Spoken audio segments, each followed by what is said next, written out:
We chose to speak of War and Strife is out in the shops now. Now, talk about anticipation last night. The excitement here in the studio is quite palpable because one of these three finalists is about to take over as the UK's most punctual voice. It is the speaking clock, of course, and here's Joe. The speaking clock has been keeping us on time for 80 years. At the third stroke, the time will be 8, 32 and 20 seconds. And earlier this year, we offered One Show viewers the chance to become the new voice. We asked you to record the test script from the very first speaking clock from 1936, and you didn't hold back. Today, it's decision time, and it's not going to be easy. At the third stroke. At the third stroke. At the third stroke. 5,500 of you sent us audio recordings. It will be 1:24 and 50 seconds. 8, 2 and 10 seconds. At the third stroke. It will be 3 o'clock. Precisely. Sara Mendes da Costa, the current voice of the speaking clock, has been listening to your entries with me.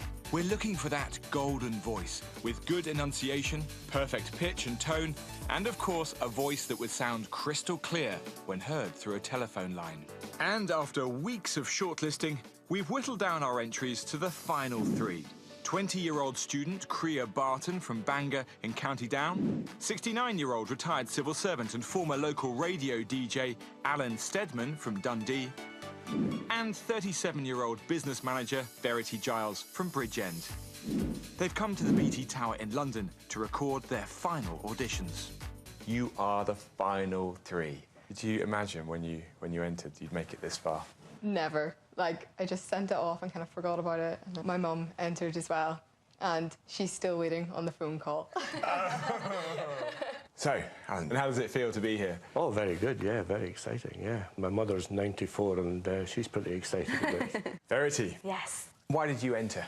Because of my little girl. She would have loved to have entered the competition, but she's only 5. If I actually was lucky enough to win, then she'd be beside herself. For their final audition piece, each of our finalists is recording a full version of the speaking clock script with sound engineers Julian and Dan. So, when you're ready, remember where the slashes are. We need a slight pause. Julian, this isn't as easy as people might think, is it? Well, the idea is we have a rising intonation on the hours, so it's like 1, 2, 3, and then a falling intonation on the minutes. 4, 5, 23, like that.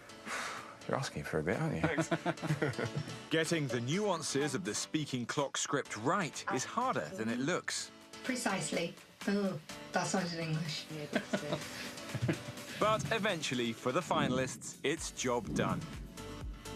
After the recordings have been edited together, they're sent off to be listened to by the judging panel, just like when the first speaking clock voice was chosen 80 years ago.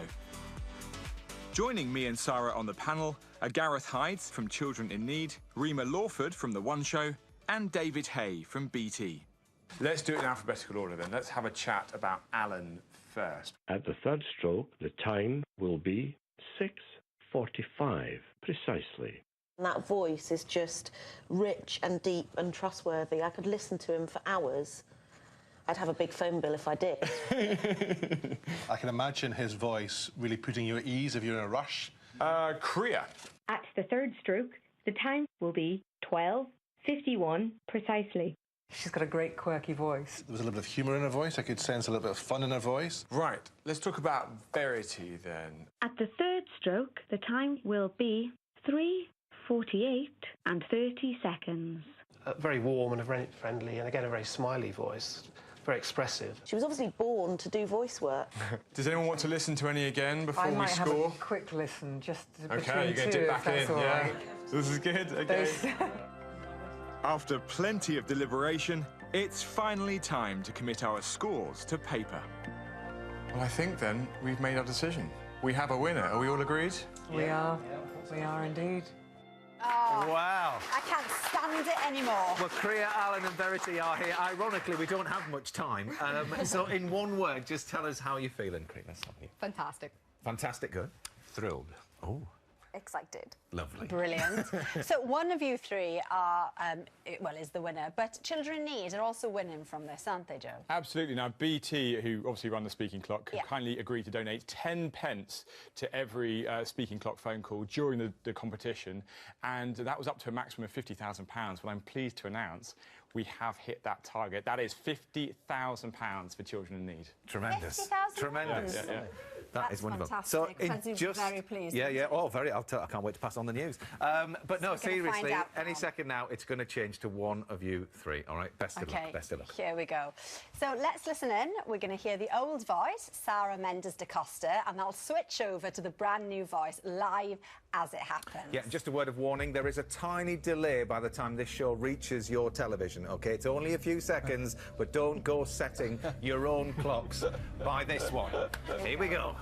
7:23 precisely. Who's it going to be? Who's it going to be? At the third stroke, the time from BT will be 7:23 and 10 seconds. Right, this is it.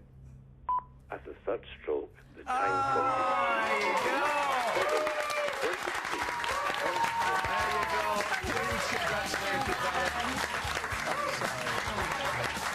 How are you feeling? I mean, that's incredible, isn't it? Still thrilled. even more thrilled. Oh, what an honour. The Fantastic. fifth permanent voice of the Speaking Clock. There you are. Now, if you want to hear Alan's winning voice, not just here on the One Show, but you don't need to call the Speaking Clock. You can actually hear it on our website. We've put it up there as well. Indeed. Congratulations. Well done. Yes, and well done, all three of you. Now, for those who stayed up to watch the results of the US election roll in, well, it was ahead.